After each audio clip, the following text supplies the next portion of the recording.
નમસ્કાર મિત્રો, ગુજરાત ન્યૂઝ ચેનલમાં તમારું ફરી એકવાર સ્વાગત છે। તો આજે વાત કરીશું જનતાએ શું હાલ કર્યો જ્યારે કચ્છના રામપરમાં સ્વામિનારાયણ સાધુએ પાકિસ્તાનની જય બોલાવી। રામપર ખાતે ગત શનિવારે વિવિધ યોજના હેઠળ આવાસ અર્પણના સરકારી કાર્યક્રમમાં સ્વામિનારાયણ સંપ્રદાયના સાધુ કેપી સ્વામીએ પાકિસ્તાનની જય બોલાવવાનો વિડીયો વાયરલ થયો છે।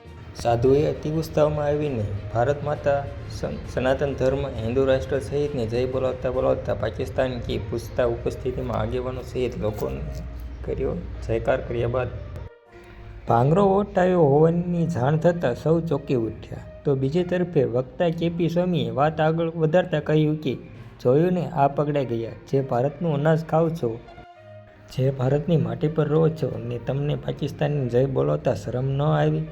આ સવાલ સાથે તેમણે ફરીથી પાકિસ્તાન એવો સવાલ કરતા ઉપસ્થિત આગેવાનો અને લોકોએ મુર્દાબાદ કહીને વાત સુધારી હતી।